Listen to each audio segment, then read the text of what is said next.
నమస్కారం,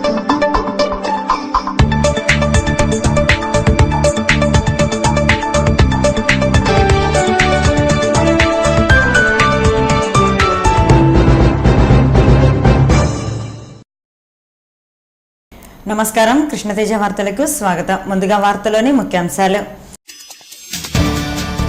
జిల్లా అంతటా ఘనంగా ఎన్టీఆర్ జయంతి వేడుకలు. దివంగత నేత సేవలు చిరస్మరణీయం. తిరుపతి అభివృద్ధిలో ఎన్టీఆర్ది చెరగని ముద్ర. వేడుకల్లో తెలుగు తమ్ముళ్లు. తిరుపతిలో ప్రశాంతంగా జరిగిన ఎడ్సెట్ ప్రవేశ పరీక్ష. జూన్ 12న ఫలితాలు ప్రకటిస్తామన్న ఉన్నత విద్యామండలి వైస్ చైర్మన్ విజయ్ ప్రకాష్ వెల్లడి. కనుల పండుగగా శ్రీ గోవిందరాజస్వామి వార్షిక బ్రహ్మోత్సవాలు. కల్పవృక్ష సర్వభూపాల వాహనాలపై ఊరేగిన స్వామివారు. కర్పూర హారతులతో నీరాజు పలికిన భక్తులు. గోవిందనామ స్మరణలతో మారుమ్రోగిన తిరువీధులు. తిరుమల శ్రీవారిని దర్శించుకున్న chief justice Nag upon. June 8వ తేదీ వరకు ప్రజా ఉద్యమాలు, కేంద్ర ప్రభుత్వ వ్యతిరేక విధానాలను ప్రజల్లోకి తీసుకెళ్లేందుకు పార్టీ సమాయత్తం కావాలి. పీసీసీ చీఫ్ రఘువీరారెడ్డి పిలుపు. శ్రీ గోవిందరాజస్వామి వారి ఆలయ వార్షిక బ్రహ్మోత్సవాల్లో భాగంగా స్వామివారు కల్పవృక్ష వాహనంపై ఊరేగుతూ భక్తులను అనుగ్రహించారు. తిరుపతి శ్రీ గోవిందరాజస్వామి వారి ఆలయ వార్షిక బ్రహ్మోత్సవాల్లో 4వ రోజు గురువారం స్వామివారు కల్పవృక్షంపై విహరించారు. బ్రహ్మోత్సవాల్లో భాగంగా స్వామివారిని వేకువజామున సుప్రభాత సేవతో మేల్కొల్పి నిత్య కైంకర్యాలు నిర్వహించారు. అనంతరం భక్తులకు స్వామివారి సర్వదర్శన భాగ్యాన్ని కల్పించారు. ఆ తర్వాత ఉత్సవమూర్తిని వాహన మండపానికి వేంచేపుగా తీసుకువచ్చి విశేషంగా అలంకరింపజేశారు. పట్టు వస్త్రాలు, వజ్ర వైడూర్యాలు, స్వర్ణాభరణాలతో పాటు సుగంధ పరిమళ భరితమైన పుష్పాలతో ఉత్సవమూర్తిని అలంకరింపజేసి కల్పవృక్ష వాహనంపై అధిష్ఠింపజేశారు. విశేష అలంకార భూషితుడైన గోవిందుడు తిరువీధుల్లో ఊరేగుతూ భక్తులను అనుగ్రహించారు. వాహన సేవ అగ్రభాగాన అశ్వ, వృషభ, గజసేనలు నడువగా జీయర్ స్వాముల వేద మంత్రోచ్చారణలు, మంగళ వాయిద్యాలు, కళా బృందాల నృత్యాల మధ్య వాహన సేవ సందడిగా సాగింది. భక్తుల కర్పూర నీరాజనాలు, గోవింద నామస్మరణలతో తిరువీధులు మారుమ్రోగాయి. వాహన సేవలో టీటీడీ అధికారులు, సిబ్బంది, భక్తులు పాల్గొన్నారు. అలాగే సాయంత్రం స్వామివారు సర్వభూపాల వాహనంపై ఊరేగుతూ భక్తులను కటాక్షించారు. స్వామివారి ఉత్సవ విగ్రహాన్ని వేంచేపుగా వాహన మండపానికి తీసుకువచ్చి విశేషంగా అలంకరింపజేసి సర్వభూపాల వాహనంపై అధిష్ఠింపజేసి తిరుమల వీధుల్లో ఊరేగించారు. స్వామివారికి భక్తులు కర్పూర హారతులతో నీరాజనాలు పలుకగా గోవిందనామ స్మరణలతో తిరువీధులు మారుమ్రోగాయి. ఈ వాహన సేవలో టీటీడీ ఉన్నతాధికారులు, సిబ్బంది, భక్తులు పాల్గొన్నారు. తెలుగు జాతి ఖ్యాతిని విశ్వవ్యాప్తం చేసిన మహనీయుడు నందమూరి తారక రామారావు అని, ఆయనకి ఎవరూ సాటిరారని తెలుగు తమ్ముళ్లు కీర్తించారు. దివంగత మాజీ ముఖ్యమంత్రి నందమూరి తారక రామారావు 92వ జయంతి వేడుకలను పురస్కరించుకొని గురువారం తిరుపతిలో వేడుకలను ఘనంగా నిర్వహించారు. స్థానిక టౌన్ క్లబ్ కూడలిలోని ఎన్టీఆర్ కాంస్య విగ్రహానికి తెలుగు యువత జిల్లా అధ్యక్షులు శ్రీధర్ వర్మ ఆధ్వర్యంలో పాలాభిషేకాన్ని నిర్వహించి పుష్పాంజలి ఘటించారు. ఎన్టీఆర్ అమర్ రహే అంటూ నినాదాలు చేశారు. ఈ సందర్భంగా తెలుగు యువత జిల్లా అధ్యక్షులు శ్రీధర్ వర్మ, టీఎన్టీయూసీ నగర అధ్యక్షులు రెడ్డప్ప నాయుడు మాట్లాడుతూ తెలుగు జాతి ప్రజల ఆత్మగౌరవం కోసం నందమూరి తారక రామారావు తెలుగుదేశం పార్టీని స్థాపించి బడుగు బలహీన వర్గాల ప్రజల అభ్యున్నతికి కృషి చేశారని తెలిపారు. ప్రతి పేదవాడికి కూడు, గూడు, గుడ్డ అందజేయడం కోసం ఎన్నో సంక్షేమ పథకాలను ప్రవేశపెట్టారని, రాజకీయ నాయకుడిగానే కాకుండా సినీ నటుడుగా కూడా ప్రజలను మెప్పించిన మహనీయుడని ప్రశంసించారు. అనంతరం టీడీపీ బీసీ నాయకులు జగన్నాథం మాట్లాడుతూ ఎన్టీఆర్కు ఎవరూ సాటిరారని, తిరుపతి అభివృద్ధిలో ఆయన చెరగని ముద్ర వేశారని పేర్కొన్నారు. రాజకీయ నాయకులకు ఆయన ఆదర్శప్రాయులని, ఎన్టీఆర్ ఆశయ సాధన కోసం చంద్రబాబు కృషి చేస్తున్నారని తెలిపారు. ఎన్టీఆర్ జయంతి వేడుకలు పార్టీ కార్యకర్తలకు పండుగ లాంటిదని, క్రమశిక్షణ, నిబద్ధత కలిగిన పార్టీలో తాము ఉండడం అదృష్టంగా భావిస్తున్నట్లు చెప్పారు. ఈ కార్యక్రమంలో టీడీపీ నాయకులు మస్తాన్ నాయుడు, మధుసూదన్ నాయుడు, దంపూరి భాస్కర్, సత్య, సైకం జయచంద్రారెడ్డి, రాజారెడ్డి తదితరులు పాల్గొన్నారు. అలాగే టౌన్ బ్యాంక్ ఆవరణంలో ఎన్టీఆర్ జయంతిని పురస్కరించుకొని బ్యాంక్ చైర్మన్ పులుగూరు మురళి ఆధ్వర్యంలో ఎన్టీఆర్ చిత్రపటానికి ఘనంగా నివాళులర్పించారు. ఈ సందర్భంగా పేదలకు, ఖాతాదారులకు అన్నదానం చేశారు. అనంతరం తాతయ్యగుంటలో మాజీ కౌన్సిలర్ శంకర్ రెడ్డి ఆధ్వర్యంలో ఎన్టీఆర్ జయంతి వేడుకలను నిర్వహించారు. ఈ సందర్భంగా అభిమానులు, కార్యకర్తలకు ఆయన పండ్లు పంపిణీ చేశారు. చిత్తూరులోని ఎన్టీఆర్ విగ్రహానికి టీడీపీ నాయకులు పూలమాలలు వేసి ఘనంగా నివాళులర్పించారు. అలాగే పార్టీ జిల్లా కార్యాలయంలో ఎన్టీఆర్ విగ్రహానికి నివాళులర్పించారు. అనంతరం మున్సిపల్ మాజీ వైస్ చైర్మన్ విల్వనాథన్ ఆధ్వర్యంలో కేక్ కట్ చేసి కార్యకర్తలకు అభిమానులకు పంచిపెట్టారు. అలాగే చంద్రగిరి టవర్ క్లాక్ వద్ద స్వర్గీయ నందమూరి తారక రామారావు జయంతి సందర్భంగా టవర్ క్లాక్ వద్ద టీడీపీ నాయకులు ఘనంగా నివాళులర్పించారు. ఎన్టీఆర్ యుగ పురుషుడని, ఎన్టీఆర్ జిందాబాద్ అని, ఎన్టీఆర్ అమర్ రహే అంటూ నినాదాలు చేశారు. ఈ సందర్భంగా ఆయన చిత్రపటానికి పూలమాల వేసి ఎన్టీఆర్ సేవలను పలువురు కొనియాడారు. అలాగే శ్రీకాళహస్తి ఆర్టీసీ బస్టాండ్ వద్ద గల ఎన్టీఆర్ విగ్రహానికి స్థానిక తెలుగుదేశం పార్టీ నాయకులు, కౌన్సిలర్లు ఎన్టీఆర్ విగ్రహానికి పాలాభిషేకం నిర్వహించి పూలమాల వేసి నివాళులర్పించారు. అనంతరం భారీ కేక్ను కట్ చేసి కార్యకర్తలకు పంచిపెట్టారు. స్వర్గీయ రాజీవ్ గాంధీ వర్ధంతిని పురస్కరించుకొని ఈ నెల 21వ తేదీ నుంచి జూన్ 8వ తేదీ వరకు కాంగ్రెస్ పార్టీ ఆధ్వర్యంలో వివిధ రూపాల్లో ప్రజా ఆందోళన కార్యక్రమాలను చేపట్టామని పీసీసీ అధ్యక్షులు ఎన్ రఘువీరారెడ్డి అన్నారు. నగరంలోని ఓ హోటల్లో గురువారం ఏర్పాటు చేసిన మీడియా సమావేశంలో ఆయన మాట్లాడుతూ బీజేపీ కేంద్రంలో అధికారం చేపట్టి ఈ నెల 26వ తేదీ నాటికి ఏడాది పూర్తి అయిందని, అలాగే రాష్ట్రంలో టీడీపీ అధికారం చేపట్టి జూన్ 8వ తేదీ నాటికి ఏడాది పూర్తి చేసుకుంటుందని చెప్పారు. ఎన్నికల ముందు కేంద్రంలో బీజేపీ, రాష్ట్రంలో టీడీపీ ఇచ్చిన హామీల మేనిఫెస్టోలని ఒకటి కూడా అమలు చేయలేదని అన్నారు.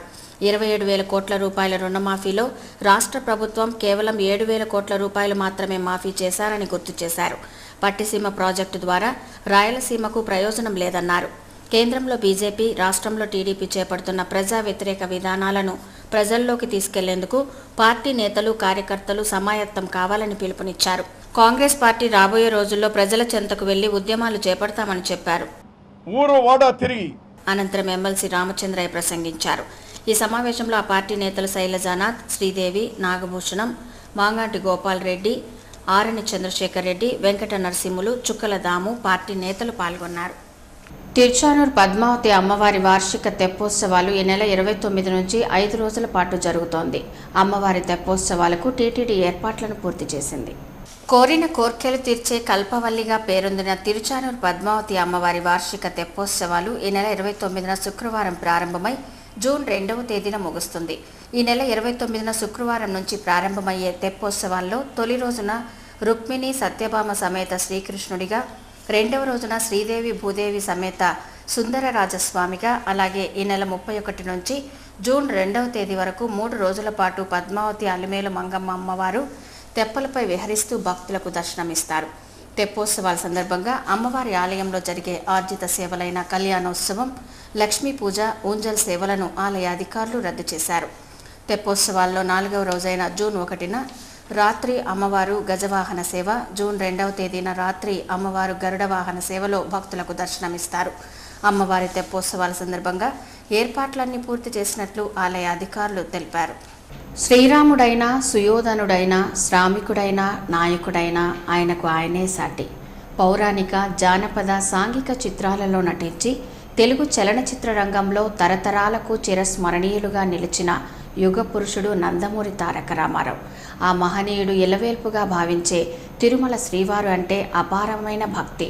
అలాంటి మహనీయునికి తిరుమలతో ఉన్న అనుబంధంపై కృష్ణతేజ ప్రత్యేక కథనం. ఆంధ్ర రాష్ట్రంలోని కృష్ణా జిల్లా నిమ్మకూరులో 1923 మే 28న జన్మించిన నందమూరి తారక రామారావు నటనా రంగంలో విశ్వవిఖ్యాత సార్వభౌముడిగా పేరొందారు. రాముడైనా, కృష్ణుడైనా, దుర్యోధనుడైనా, కర్ణుడైనా ఆయనకు ఆయనే సాటి అని తెలుగు చలనచిత్ర రంగంలో గొప్ప ఘనకీర్తి సంపాదించారు. 1983 వరకు దేశ రాజకీయాలు బానిసత్వజాలంతో నడుస్తుండగా 1983లో తెలుగువారి ఆత్మగౌరవం పేరుతో తెలుగుదేశం పార్టీని స్థాపించి అనతి కాలంలోనే ముఖ్యమంత్రిగా ప్రమాణ స్వీకారం చేసి దేశ రాజకీయాల్లో ఓ నూతన ఒరవడిని సృష్టించిన మహనీయుడు నందమూరి తారక రామారావు.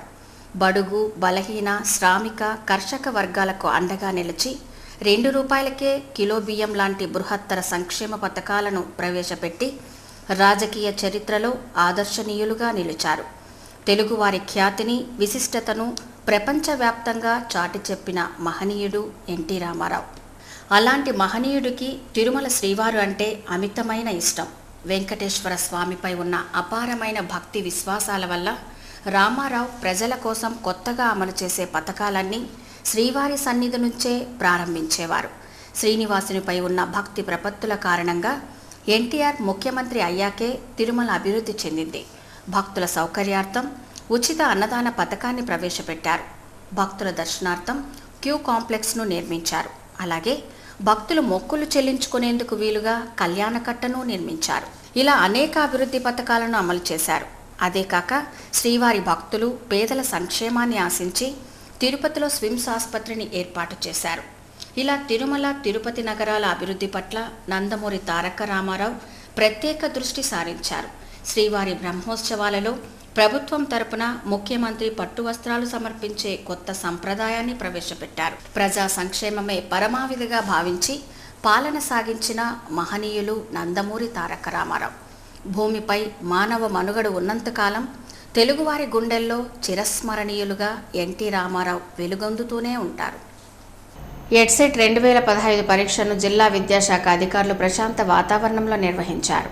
రాష్ట్ర ప్రభుత్వం ఎడ్సెట్ 2015 పరీక్షను ప్రతిష్టాత్మకంగా 13 జిల్లాల్లోనూ గురువారం జరిగింది. దీంట్లో భాగంగా తిరుపతిలో ఎస్వీయు నేతృత్వంలో ఎడ్సెట్ 2015 పరీక్షను నిర్వహించారు. ఈ పరీక్షకు వర్సిటీ ఐఏఎస్సి కళాశాల ప్రిన్సిపల్ ఆచార్య కుమారస్వామి కన్వీనర్గా వ్యవహరించారు. ఎడ్సెట్ నిర్వహణలో నిబంధనలను పూర్తి స్థాయిలో పాటించారు. ప్రాంతీయ సమన్వయకర్తలు, పట్టణ సమన్వయకర్తలు ఎప్పటికప్పుడు పరీక్షా నిర్వహణ కేంద్రాలను సందర్శిస్తూ ఎలాంటి ఇబ్బందులు కలగకుండా ప్రశాంత వాతావరణంలో పరీక్షలు రాసే విధంగా చర్యలు చేపట్టారు. నిర్ణీత సమయానికే విద్యార్థులను పరీక్షా కేంద్రాలకు అనుమతించారు. పరీక్ష నిర్వహణపై ఇదివరకే సిబ్బందికి శిక్షణ ఇవ్వడంతో ఎలాంటి సమస్యలు తలెత్తకుండా విజయవంతంగా పరీక్షను నిర్వహించారు. ల్యాంకో యాజమాన్యం మొండి వైఖరిని విడనాడి వెజ్ బోర్డు తీర్మానాలను అమలు చేయకుంటే పెద్ద ఎత్తున ఆందోళనకు దిగుతామని ఏఐటీయూసీ నాయకులు వెంకయ్య హెచ్చరించారు. ల్యాంకో యాజమాన్యం మొండి వైఖరిని నిరసిస్తూ గురువారం ఏఐటీయూసీ ఆధ్వర్యంలో కార్మికులు ఆందోళనకు దిగారు. తిరుపతిలోని అన్నమయ్య సర్కిల్ నుండి ర్యాలీగా బయలుదేరి ఉప కార్మిక కమిషనర్ కార్యాలయంకు చేరుకున్నారు. కార్యాలయం ఎదుట బైఠాయించి ల్యాంకో యాజమాన్యానికి వ్యతిరేకంగా పెద్ద ఎత్తున నినాదాలు చేశారు. ఈ సందర్భంగా ఏఐటీయూసీ నాయకులు వెంకయ్య మాట్లాడుతూ గత కొన్ని సంవత్సరాలుగా కనీస వేతనాలు చెల్లించకుండా కార్మికుల చేత వెట్టి చాకరీ చేయించుకుంటూ ల్యాంకో యాజమాన్యం వారి శ్రమను దోచుకుంటోందని ఆరోపించారు. వెజ్ బోర్డు తీర్మానాలను అమలు చేయాలని యాజమాన్యాన్ని కోరితే 400 మందిని తొలగిస్తాం, ఫ్యాక్టరీని లాకౌట్ చేస్తామంటూ మొండిగా వ్యవహరిస్తున్నారని ఆగ్రహం వ్యక్తం చేశారు. కార్మికులు శాంతియుతంగా, న్యాయబద్ధంగా డిమాండ్ల సాధన కోసం పోరాటం చేస్తున్నారని, ఈ పోరాటం ఉధృతం కాకముందే స్పందిస్తే మంచిదని హెచ్చరించారు. ఆ తర్వాత జరిగే నష్టానికి యాజమాన్యమే బాధ్యత వహించాల్సి ఉంటుందని పేర్కొన్నారు. ఈ నిరసన కార్యక్రమంలో కార్మిక సంఘాల నాయకులు కందారపు మురళి, పెంచలయ్య, ఎన్డి రవి, మురళి, వెంకటస్వామి తదితరులు పాల్గొన్నారు. తిరుమల శ్రీ వెంకటేశ్వర స్వామి వారిని సుప్రీంకోర్టు న్యాయమూర్తి నాగ అప్పన్ దర్శించుకొని మొక్కులు తీర్చుకున్నారు. శ్రీవారి దర్శనార్థం తిరుమలకు విచ్చేసిన సుప్రీంకోర్టు న్యాయమూర్తి నాగ్ అప్పన్కు టీటీడీ అధికారులు సాదరంగా స్వాగతం పలికి బస ఏర్పాట్లతో పాటు శ్రీవారి దర్శన ఏర్పాట్లను చేశారు. స్వామివారిని దర్శించుకొని మొక్కులు తీర్చుకున్న నాగప్పన్కు ఆలయంలోని రంగనాయకుల మండపంలో శ్రీవారి తీర్థ ప్రసాదాలను ఆలయ అధికారులు అందజేయగా వేద పండితులు స్వామివారి ఆశీర్వచనాలు అందజేశారు. న్యాయమూర్తి నాగప్పన్ వెంట టీటీడీ అధికారులు ఉన్నారు. విద్యార్థులకు విలువలతో కూడిన విద్యను అందించాల్సిన అధ్యాపకులే చదువులు చెప్పక తప్పుదారుల్లో వెళ్లటం సిగ్గుచేటని రేణిగుంట రూరల్ సిఐ సాయినాథ్ పేర్కొన్నారు. ఏర్పేడు వ్యాసాశ్రమం మేనేజర్, ఉపాధ్యాయులు ఇంటర్ పేపర్ లీకేజ్ చేసి వారి విద్యార్థులకు బిట్లు అందిస్తుండటంతో గాజుల మన్యం పోలీసులు 5 మందిని అదుపులోకి తీసుకున్నారు. ఈ మేరకు రేణిగుంట రూరల్ పోలీస్ స్టేషన్లో గురువారం విలేకరుల సమావేశం నిర్వహించారు. ఈ సందర్భంగా సిఐ సాయినాథ్ కేసు వివరాలను మీడియాకు వివరించారు. కృష్ణయ్య కాల్వ ప్రాంతంలో కారులో కొందరు వ్యక్తులు కూర్చొని సెల్ ఫోన్ల ద్వారా పాపానాయుడుపేట కళాశాల నుంచి సివిక్స్ పేపర్ను డౌన్లోడ్ చేసుకొని వాటికి జవాబులు తయారు చేసి పంపుతున్నట్లు చెప్పారు. తమకు వచ్చిన సమాచారంతో అదుపులోకి తీసుకుని విచారిస్తే నిజాలు వెలుగులోకి వచ్చినట్లు తెలిపారు. చట్ట వ్యతిరేకంగా వ్యవహరించినందుకు ప్రధాన నిందితుడు అమర్నాథ్ రెడ్డితో పాటు మరో 4గురిని అరెస్ట్ చేసి వారి నుంచి 51,000 రూపాయల నగదు, సెల్ ఫోన్లు స్వాధీనం చేసుకుని రిమాండ్కు తరలిస్తున్నట్లు తెలిపారు. ఈ సమావేశంలో ఎస్ఐ నాగార్జున రెడ్డి, సిబ్బంది పాల్గొన్నారు. ఎన్నికల్లో ఇచ్చిన హామీ మేరకు షరతులు లేని రుణమాఫీ చేయాలని ఐద్వా రాష్ట్ర ఉపాధ్యక్షులు స్వరూపరాణి డిమాండ్ చేశారు. గురువారం తిరుపతిలోని సిపిఎం కార్యాలయంలో అఖిల భారత ప్రజాతంత్ర మహిళా సంఘం ఆధ్వర్యంలో రాజకీయ శిక్షణా తరగతులను నిర్వహించారు.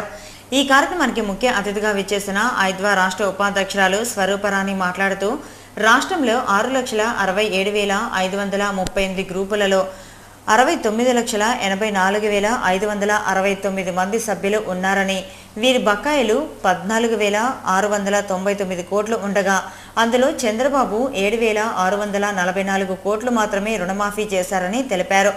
రాజకీయ పార్టీలు పొదుపు సంఘాలను, డ్వాక్రా గ్రూపులను ఓటు బ్యాంకుగా భావించి మోసం చేస్తున్నాయని ఆరోపించారు.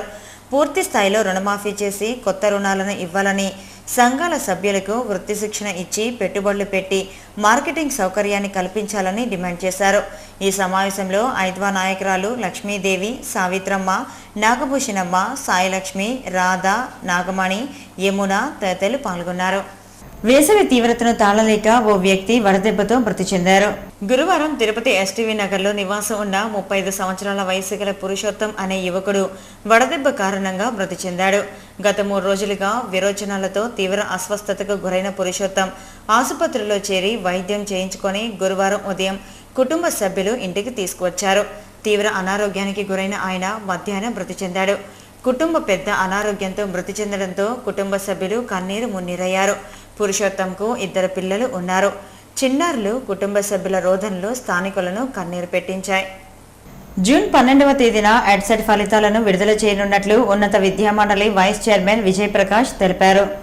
ఎస్వీలోని వీసీ ఛాంబర్లో గురువారం ఉన్నత విద్యామండలి vice chairman Vijayaprakash, VC Rajendra, registrar Devarajulu కలిసి ఎడ్సెట్ ప్రశ్నాపత్రం కోడ్ను విడుదల చేశారు. అనంతరం ఆయన మీడియాతో మాట్లాడుతూ బీఈడీ కోర్సు ప్రవేశానికి గురువారం ఎడ్సెట్ ప్రవేశ జరిగిందన్నారు. రాష్ట్రంలోని 31 పట్టణాల్లో 59 పరీక్షా కేంద్రాల్లో ఈ ప్రవేశ పరీక్ష జరిగిందన్నారు. పరీక్షకు 55,549 మంది అభ్యర్థులు దరఖాస్తు చేసుకోగా 22,286 మంది అభ్యర్థులు పరీక్షకు హాజరయ్యారని చెప్పారు. 93% మంది విద్యార్థులు పరీక్షకు హాజరైనట్లు తెలిపారు. ఎడ్సెట్ ప్రవేశ పరీక్ష ప్రశాంతంగా ముగిసిందని ఆయన తెలిపారు. ఈ సమావేశంలో ఎడ్సెట్ కన్వీనర్ కుమారస్వామి తదితరులు పాల్గొన్నారు. ప్రజా సమస్యల పరిష్కారమే లక్ష్యంగా సీఎం పోరాటం సాగిస్తోందని ఆ పార్టీ జిల్లా కార్యదర్శి కుమార్ రెడ్డి పేర్కొన్నారు. గురువారం ఆయన విలేకరులతో మాట్లాడుతూ ప్రభుత్వం ప్రజా వ్యతిరేక విధానాలను అవలంబిస్తోందని ఆరోపించారు. దళితుల నుండి భూములను అక్రమంగా లాక్కునే ప్రయత్నం చేస్తోందని, ఒకవేళ భూములు అవసరమైతే 2013 చట్టం ప్రకారం భూసేకరణ చేపట్టాలని డిమాండ్ చేశారు. రద్దయిన చట్టాలను అడ్డుపెట్టుకుని భూసేకరణ చేపడితే ప్రతిఘటిస్తామని హెచ్చరించారు. జిల్లాలో కరువు విలయతాండవం చేస్తోందని, పంటలు పండక ఉపాధి లేక ప్రజలు వలసలు వెళ్తున్నారని ఆవేదన వ్యక్తం చేశారు. ప్రజా సమస్యలపై భవిష్యత్తు కార్యాచరణను రూపొందించుకొని పోరాటం సాగిస్తామని, తమతో కలిసి వచ్చే పార్టీలను కలుపుకొని ముందుకు వెళ్తామని పేర్కొన్నారు. మండల సర్వసభ్య సమావేశం అధికారులు, ప్రజాప్రతినిధులు సమన్వయంతో నిర్వహించాల్సిన సభ అని, ప్రజా సమస్యల పరిష్కారం కోసం నిర్వహిస్తున్న సభ అని చంద్రగిరి ఎమ్మెల్యే చెవిరెడ్డి భాస్కర్ రెడ్డి అన్నారు. చంద్రగిరి మండల పరిషత్ కార్యాలయంలో గురువారం ఎంపీపీ కుసుమకుమారి అధ్యక్షతన ఎంపీటీసీల సమావేశం జరిగింది. ఈ సందర్భంగా ఎమ్మెల్యే మాట్లాడుతూ ప్రతి ఒక్కరూ బాధ్యతాయుతంగా మండల మీట్ నిర్వహించాలని, అప్పుడే ప్రజా సమస్యలు పరిష్కారం అవుతాయన్నారు. ఈ నెల 30వ తేదీ జరుగు సమావేశానికి జవాబుదారీతనంతో ప్రతి అధికారి సమావేశానికి హాజరు కావాలన్నారు. సమావేశానికి ఏ అధికారి అయినా గైర్హాజరు అయితే మెమో జారీ చేస్తారని హెచ్చరించారు. చంద్రగిరిలో రూరల్ హెల్త్ సెంటర్లో వైద్య సేవలను నిర్వహిస్తున్నట్లు తిరుపతి మెడికల్ కళాశాల ఆర్ఏసీ వైద్యాధికారి అనిల్ కుమార్ అన్నారు. చంద్రగిరి రూరల్ హెల్త్ సెంటర్ నందు గురువారం ఆయన విలేకరుల సమావేశం నిర్వహించారు. ఈ సందర్భంగా ఆయన మాట్లాడుతూ చంద్రగిరిలో 30 పడకల ఆసుపత్రి లేకపోయినా ప్రజలు బాధపడాల్సిన పని లేదని, వాటి స్థానంలో పూర్తి స్థాయిలో హెల్త్ సెంటర్ను నిర్వహిస్తామన్నారు. ప్రతిరోజు 200 మంది పీజీ విద్యార్థులచే, పలువురు ప్రముఖ వైద్యులచే చంద్రగిరి ప్రజలకు వైద్య సేవలు అందిస్తామన్నారు. 100 పడకల ఆసుపత్రికి ఇవ్వలేదని ఎవరూ బాధపడాల్సిన అవసరం లేదన్నారు. చంద్రగిరి ఆసుపత్రిని మెడికల్ హబ్గా మారుస్తామన్నారు. అనంతరం సామాజిక వైద్య విద్యా విభాగం అధిపతి డాక్టర్ అశోక్ కుమార్ రెడ్డి మాట్లాడుతూ సీఎం చంద్రబాబు నాయుడు చంద్రగిరిపై ప్రత్యేక దృష్టితో ఇక్కడ పూర్తి స్థాయిలో డాక్టర్లను ఏర్పాటు చేసేందుకు ప్రయత్నాలు చేస్తున్నారన్నారు. జూన్ 10వ తేదీ నాటికి రూరల్ హెల్త్ సెంటర్ను మెగా ఆసుపత్రిగా ప్రారంభించేందుకు 2 రోజుల్లో ప్రభుత్వం నుంచి ఆదేశాలు వస్తాయన్నారు. ఈ సమావేశంలో Chandragiri medical officer Ushasri, assistant professor doctor Srinivas, PRO Kiran తదితరులు పాల్గొన్నారు.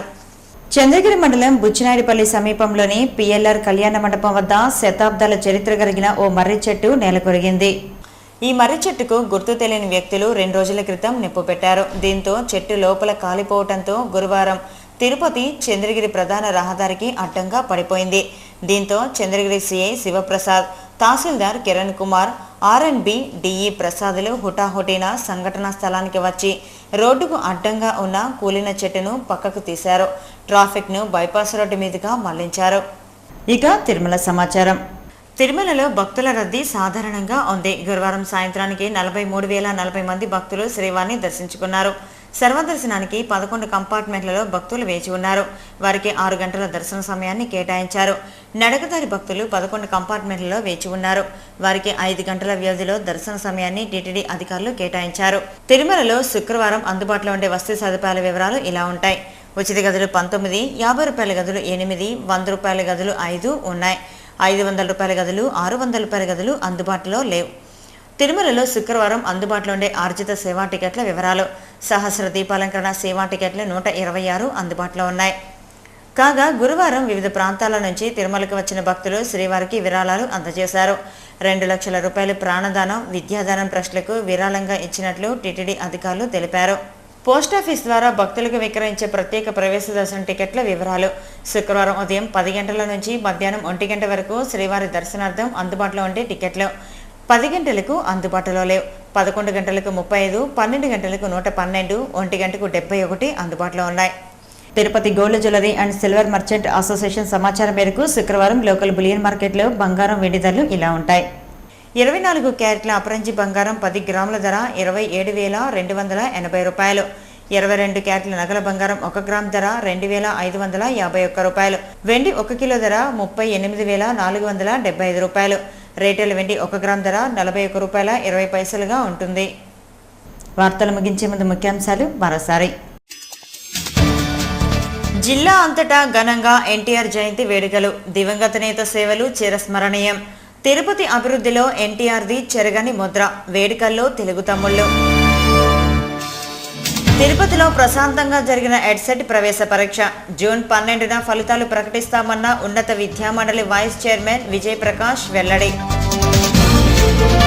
కనుల పండుగ శ్రీ గోవిందరాజస్వామి వార్షిక బ్రహ్మోత్సవాలు.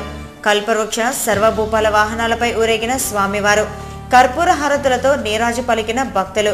గోవిందనామ స్మరణలతో మారుమ్రోగిన తిరువీధులు. తిరుమల శ్రీవారిని దర్శించుకున్న chief justice Nag upon. June 8వ తేదీ వరకు ప్రజా ఉద్యమాలు, కేంద్ర ప్రభుత్వ వ్యతిరేక విధానాలను ప్రజల్లోకి తీసుకెళ్లేందుకు పార్టీ సమాయత్తం కావాలి. పీసీసీ చీఫ్ రఘువీరారెడ్డి పిలుపు. ఈ వార్తలు ఇంతటితో సమాప్తం. నమస్కారం.